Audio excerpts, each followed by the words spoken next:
আল্লাহ challenge দিয়ে বলেন, ও দুনিয়ার মানুষরা ভালো করে শুনিয়া নাও, আমি আল্লাহ রাব্বুল আলামিন আবার হাবিবের উপর এমন একটা কিতাব নাজিল করেছি যেই কিতাবের মধ্যে কোনো সন্দেহ নাই, কোনো ভুল নাই, কোনো ভুলের অবকাশ পর্যন্ত আমি আল্লাহ রাখি নাই।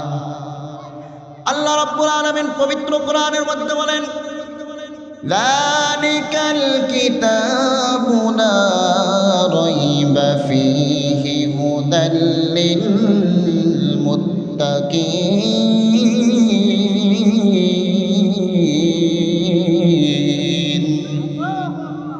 আল্লাহ বলে, এমন একটা কিতাব দিলাম যেই কিতাবের মধ্যে কোনো সন্দেহ নাই, সন্দেহের অবকাশ পর্যন্ত নাই।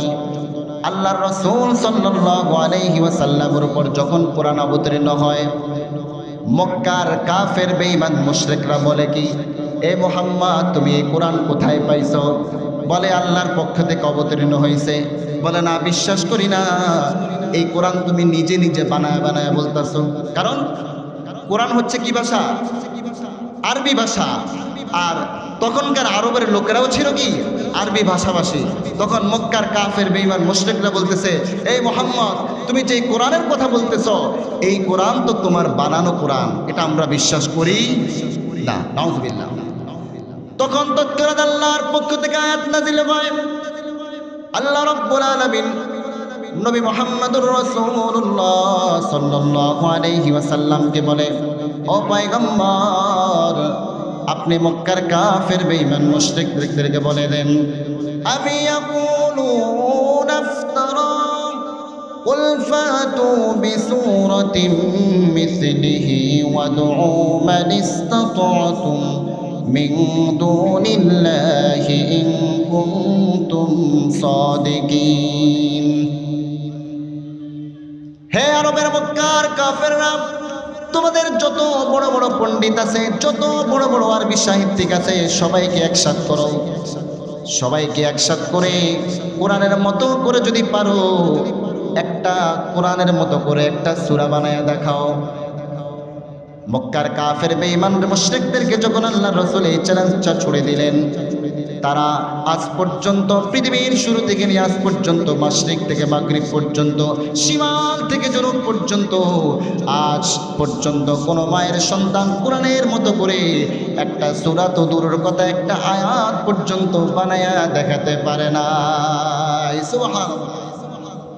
এমন একটা কিতাব আল্লাহ আমাদেরকে দিয়েছেন, অনেক সম্মানিত একটা কিতাব, যেই কিতাবের কোনো তুলনা নাই, যেই কিতাব পড়লেও সওয়াব, যেই কিতাব মুখস্থ পড়লেও সওয়াব, দেখে পড়লেও সওয়াব, যেই কিতাবের সাথে যেই সম্পর্ক করবে আল্লাহ রাব্বুল আলামিন তাকে সম্মানিত করে দিবেন। আল্লাহ রাব্বুল আলামিন তাকে সম্মানিত করে দিবেন। মক্কার একবার একটা কনফারেন্স হয়েছিল, মক্কার একটা কনফারেন্স হয়েছিল।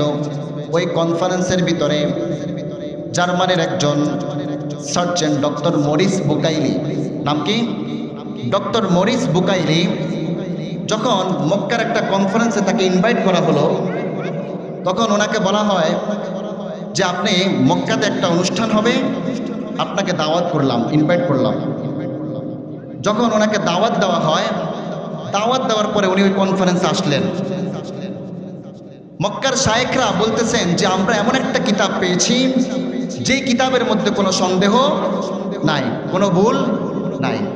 তখন ডক্টর মরিস বুকাইলি বললেন, পৃথিবীর জমিনে কি এমন কোনো ভুল নাই, সন্দেহ নাই? আমি বিজ্ঞানী, আমি ফ্রান্সের বিজ্ঞানী ডক্টর মরিস বুকাইলি কোরআনের ভুল ধরেই ছাড়বো। বলেন নাউজুবিল্লাহ। ডক্টর মরিস বুকাইলি আরবি ভাষা জানতেন না। আরবি ভাষা না জানার কারণে তিনি 5 বছর লাগায়া আরবি ভাষা শিখছেন, শুধুমাত্র কোরআনের ভুল ধরবেন। কি জন্য? কোরআনের ভুল ধরবে সেই জন্য তিনি আরবি ভাষা 5 বছর লাগায়া শিখছে।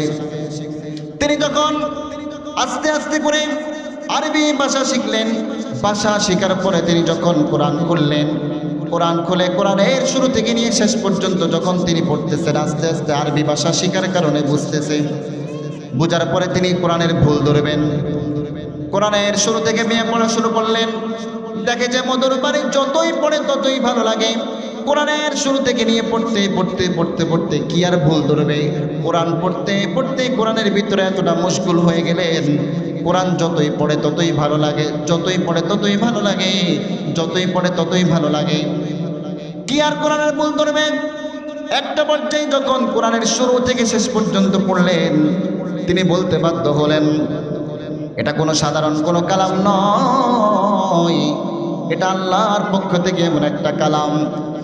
এই কালামের জন্য আমি ডক্টর মুনিস বুকাইনি একা নয়, আমার মতো যদি আরো 10 জন বিজ্ঞানী বলে, আমার মতো আরো 10 জন বিজ্ঞানী মিলে যদি এই কোরআনের ভুল ধরতে চায়, কোনো দিনও এই কোরআনের ভুল ধরতে পারবে না। সুবহানাল্লাহ। এক পর্যায়ে ডক্টর মুনিস বুকাইনি ওই বিজ্ঞানী একটা পর্যায়ে কোরআনের ভুল ধরতে গিয়ে কোরআন নিয়ে গবেষণা করতে করতে, কোরআন নিয়ে রিসার্চ করতে করতে এক পর্যায়ে তিনি বলতে বাধ্য হলেন, এটা কোনো সাধারণ কালাম নয়, এটা স্বয়ং আল্লাহর বাণী। সুতরাং আমি আল্লাহর কালাম পড়তে পড়তে এত মজা পেয়েছি, এত মজা পেয়েছি, শেষ পর্যন্ত তিনিও কোরআন পড়ে মুসলমান হয়ে গেছেন। বলেছেন লা ইলাহা ইল্লাল্লাহু মুহাম্মাদুর রাসূলুল্লাহ সাল্লাল্লাহু আলাইহি ওয়াসাল্লাম। কোরআন এত মধুর বাণী, এত সুমধুর বাণী, যে কোরআন পড়লে ঈমান বাড়ে। মুসলমানের ঘরে আজকে সেই কোরআন পড়া হয় না। মুসলমানের সন্তানদেরকে ইংলিশ মিডিয়ামে পড়ায়, অক্সফোর্ডে পড়ায়, সকাল সকাল ঘুম থেকে উঠিয়ে ওই ইংরেজি ABC হাট্টিমাটিম টিম, তারা মাঠে পড়ে ডিম। আসলে এটার অর্থ কি আজ পর্যন্ত কেউ বের করতে পারে না। মুসলমানের সন্তানদেরকে আজকে কোরআন পড়ায় না, মুসলমানের সন্তানদেরকে আজকে পড়ায় হাট্টিমাটিম টিম, তারা মাঠে পড়ে ডিম। অথচ মাদ্রাসায় পড়াতে চায় না, মাদ্রাসায় পড়ায় না। আপনি আপনার সন্তানদেরকে বড় ডাক্তার বানান, ইঞ্জিনিয়ার বানান, কোনো আফসোস নাই, কিন্তু আমি একটা কথা বলে যাই, আপনার সন্তানকে আপনি অন্ততপক্ষে কোরআন পড়া শিখান, কোরআন বাজা শিখান। আপনি আপনার সন্তানকে নামাজ পড়া শিখান, আপনি আপনার সন্তানকে দ্বীনি শিক্ষায় শিক্ষিত করেন।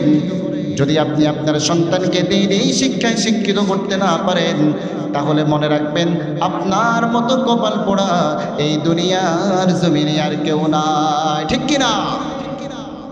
কারণ বৃদ্ধাশ্রমের দিকে তাকায় দেখেন, আপনার যদি সময় হয়, সম্ভব হয়, বৃদ্ধাশ্রমে গিয়ে দেখবেন কোনো আলেম ওলামাদের বাবা কোনো বৃদ্ধাশ্রমে নাই, ভালো কোনো আলেমের বাবা বৃদ্ধাশ্রমে নাই, কোনো হাফেজে কোরআনের বাবা বৃদ্ধাশ্রমে নাই।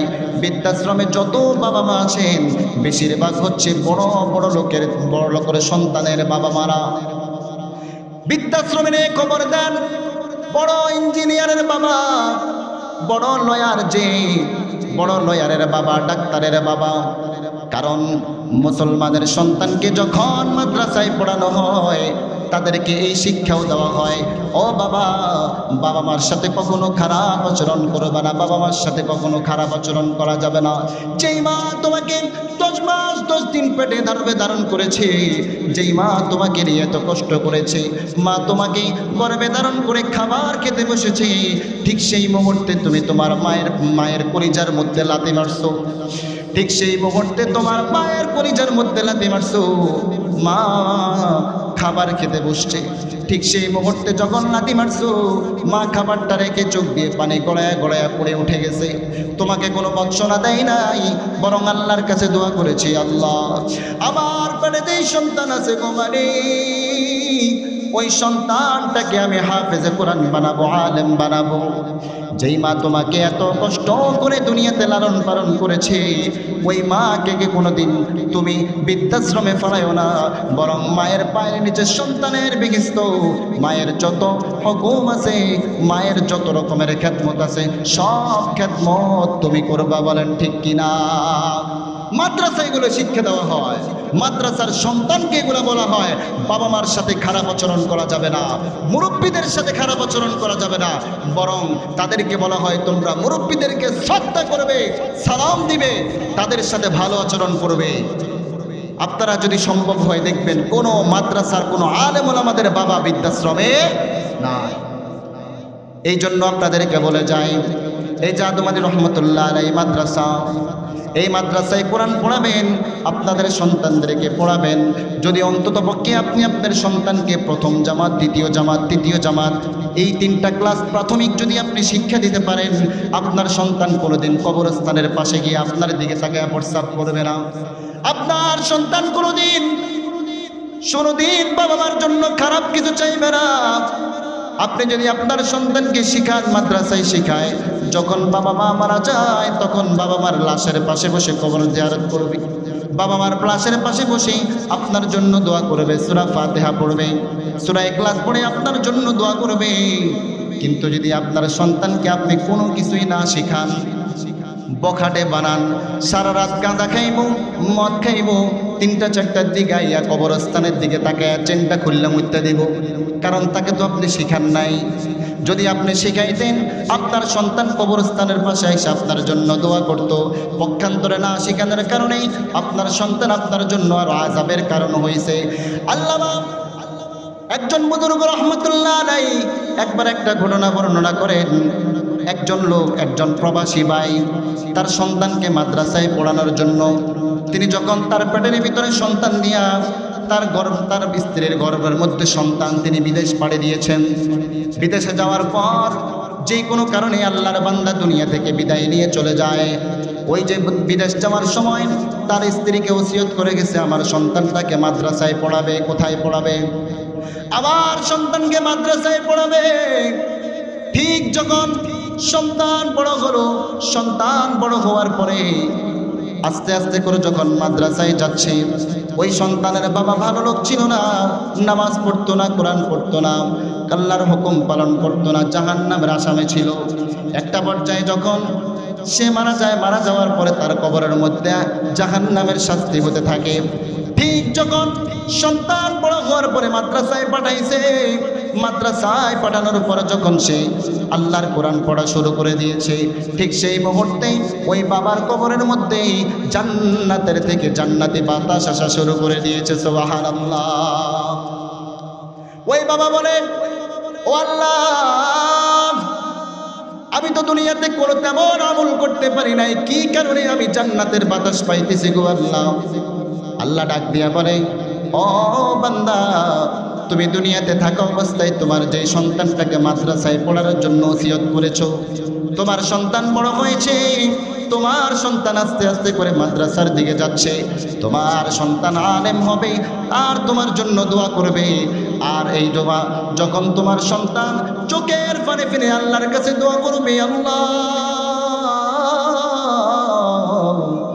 যেই মা যেই বাবা আমার জন্য এত কষ্ট করেছে, আল্লাহ সেই মা বাবা কবরে কি অবস্থায় আছে জানি না, যখন সন্তান চোখের পানি ফেলে আল্লাহর কাছে দোয়া করবে, ওই চোখের পানি নিচে পড়ার আগে আগে আল্লাহ আপনার মা বাবার কবরের মধ্যে জান্নাতের ফরশ বিছায়া দিবে। সুবহানাল্লাহ। এই কারণে সন্তানদেরকে দ্বীনি শিক্ষায় শিক্ষিত করবেন। কোরআন পড়ানো দরকার আছে না নাই? সন্তানকে কোরআন শিখাবেন, নৈতিক শিক্ষা শিখাবেন, ইসলামী নৈতিক শিক্ষা, যেটার কোনো বিকল্প নাই। অথচ বর্তমানে মুসলমানদের সন্তানদেরকে অক্সফোর্ডে পড়ানোর জন্য হাজার হাজার লাখ লাখ টাকা ব্যয় করতেছে। মুসলমানদের সন্তানদেরকে ইংলিশ শেখানোর জন্য তাদের মায়েরা তাদের সাথে স্কুলে গিয়ে বসে থাকে, স্কুল শুরু থেকে শেষ পর্যন্ত তাদের সাথে বসে থাকে। সন্তানকে ভালো একজন শিক্ষায় শিক্ষিত করবে, ডক্টর বানাবে, ইঞ্জিনিয়ার বানাবে, লয়ার বানাইবে, পাইলট বানাবে। কিন্তু মরে যাওয়ার পরে, মরে যাওয়া লাগে না, মরার আগেই যখন সন্তান ভালো একটা পর্যায়ে চলে যায়, তখন সন্তানের বউ বলে, তোমার বাবা মাকে নিয়ে আমার থাকতে আর ভালো লাগে না, বাবা মাকে বাইর করো, নাইলে আমি বের হব। বলে কি বলে না? প্রিয় ভাইয়েরা আমার, এই জন্য আরেকবার বলে যাই, আপনি আপনার সন্তান নাতি নাতনি যারা আছে তাদেরকে মাদ্রাসায় পড়াবেন। আপনি আপনার যদি সন্তানকে ইঞ্জিনিয়ার বানাইতে চান, কোনো সমস্যা নাই। আগে প্রাথমিক যে শিক্ষাটা আছে সেই শিক্ষাটা দিয়ে তারপরে আপনি ডক্টর বানান, ইঞ্জিনিয়ার বানান।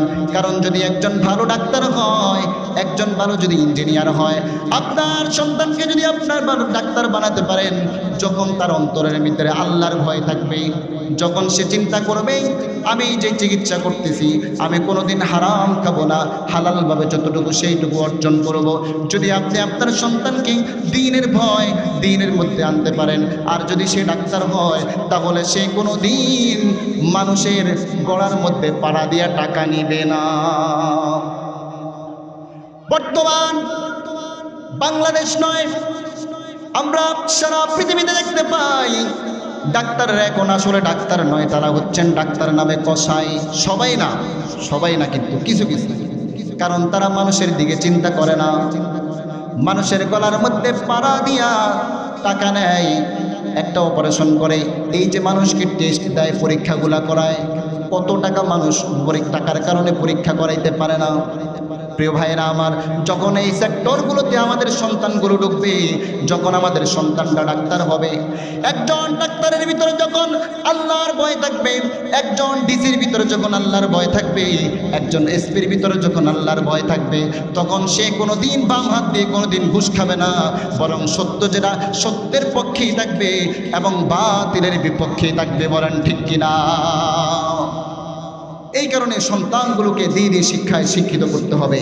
যেটা বলতেছিলাম প্রিয় ভাইয়েরা আমার, এই পৃথিবীতে আমরা চিরজীবন থাকতে পারবো? কেউ বলতে পারবেন যে হুজুর আমি চিরজীবন বেঁচে থাকবো, আমার এটা গ্যারান্টি? কেউ বলতে পারবেন? কেউ বলতে পারবেন না।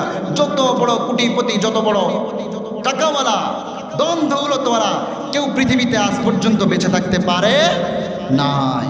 কারণ টাকা দিয়ে যদি হায়াত কিনা যেত তাহলে বড় লোকরাই দুনিয়াতে থাকতো, গরিব সব শেষ। কি বলেন ঠিক কিনা?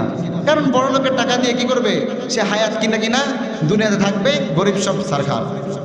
প্রিয় ভাইরা আমার, দুনিয়াতে থাকার জায়গা না, যেই কোনো মুহূর্তে আমার আপনার ডাক এসে যেতে পারে।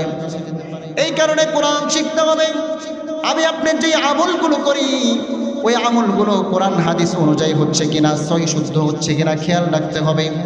অনেক মুরব্বী বাবাজিরা আছে নামাজ পড়ে নামাজের সূরা কালাতগুলো শিখতে পারে না, ভালো করে জানে না। আপনার কাছে অনুরোধ থাকবে, আপনি আপনার মসজিদের ইমাম সাহেব, মুয়াজ্জিন সাহেব, এলাকার যেই হুজুর আছে তাদের কাছ থেকে এগুলো শিখবেন, সঠিকভাবে আমল করবেন। আখলিস দীনাকা ইয়াকফিকাল আমালুল কলিল। অল্প আমলেই নাজাতের জন্য যথেষ্ট, বেশি আমল করা লাগবে না। অল্প আমল করবেন, খাস দিলে করবেন, খাস নিয়ত করবেন, সহি শুদ্ধভাবে করবেন। আল্লাহ বলেন অল্প আমলেই আমি আল্লাহ তোমাদের নাজাতের সিলা বানায় দেব। সুবহানাল্লাহ। যে কথা বলতেছিলাম, আল্লাহর কোরআন এমন একটা মধুর বাণী, যেই কোরআন মধুর বাণী যত পড়ে ততই ভালো লাগে। এই কোরআন যত বেশি পড়ে ততই ভালো লাগে, কারণ এটা কোনো সাধারণ কালাম নয়, এটা হচ্ছে আল্লাহর পক্ষ থেকে দেওয়া এমন একটা কালাম, যেই কালাম সর্বশেষ নবী মুহাম্মদুর রাসূলুল্লাহ সাল্লাল্লাহু আলাইহি ওয়াসাল্লামের উপর অবতীর্ণ হয়েছে। ইউএসএতে একটা কনফারেন্স হয়েছিল, ইউনাইটেড স্টেট অফ আমেরিকা। আপনারা জানেন ওই কনফারেন্সের মধ্যে এই যে হিন্দু, খ্রিস্টান, বৌদ্ধ, নাসারা যারা আছে সকলকে বলা হলো যে আপনারা আপনাদের যে ধর্মের কিতাব আছে ওই কিতাবটা 10 মিনিট করে পড়বেন, প্রতিযোগিতা হবে, কম্পিটিশন হবে। অর্থাৎ প্রত্যেকটা ধর্মের লোকেরা তাদের নিজের যে ধর্মগ্রন্থ আছে সেখান থেকে 10 মিনিট করে কি করবেন? তেলাওয়াত করবেন, শুনবেন। যারটা বেশি সুন্দর হয়, ভালো হয়, তাকে পুরস্কৃত করা হবে। এবং বিচারক মণ্ডলী রয়েছেন, যখন তেলাওয়াত শুরু করবে তখন গ্রিন বাটনটা চাপ দিবে, আর যখন সময় শেষ তখন রেড বাটন চাপ দিবে। সবাই যখন একত্রিত হলো, বিভিন্ন ধর্মের লোকেরা সবাই যখন একত্রিত হলো, মুসলমানের একজন সন্তান কারি আব্দুল বাসিত বিন আব্দুস সামাদ রাহিমাহুল্লাহ, তিনি ওই কনফারেন্সের মধ্যে ছিলেন। প্রথমে 10 মিনিট হিন্দুদেরকে বলা হলো, তারা গীতা পাঠ করলো। খ্রিস্টানদেরকে বলা হলো, ইহুদিদেরকে বলা হলো, নাসারাদেরকে বলা হলো। এক পর্যায়ে সবাই যখন তেলাওয়াত করা শেষ, মুসলমানদের সবার শেষে কোরআন তেলাওয়াত করবে, আল্লাহর কোরআন তেলাওয়াত করবে। মুসলমানদের পক্ষ থেকে কারি আব্দুল বাসিত বিন আব্দুস সামাদ রাহিমাহুল্লাহ, তিনি মুসলমানদের পক্ষ থেকে কোরআন তেলাওয়াত করবেন। যখন তিনি কোরআন তেলাওয়াত শুরু করলেন, টাইম কয় মিনিট? 10 মিনিট। টাইম কয় মিনিট? 10 মিনিট।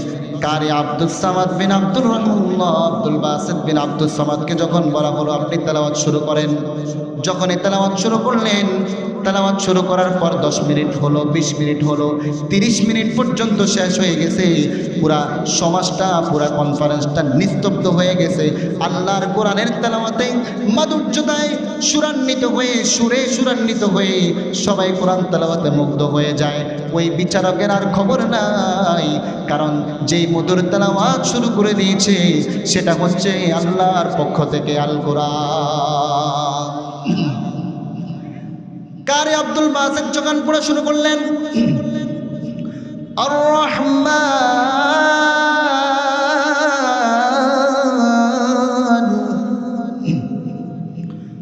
আল্লামাল কুরআন খালাকাল ইনসান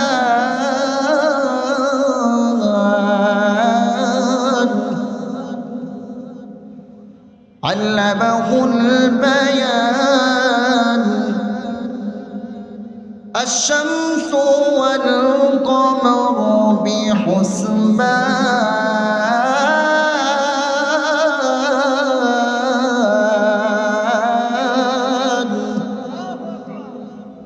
কারি আব্দুল বাসিত যখন তেলাওয়াত শুরু করলেন, এভাবে যখন তেলাওয়াত করতেছেন তেলাওয়াত করতে করতে যখন 30 মিনিট পার হয়ে গেছে, 10 মিনিটের জায়গায় কারো কোনো খবর নাই।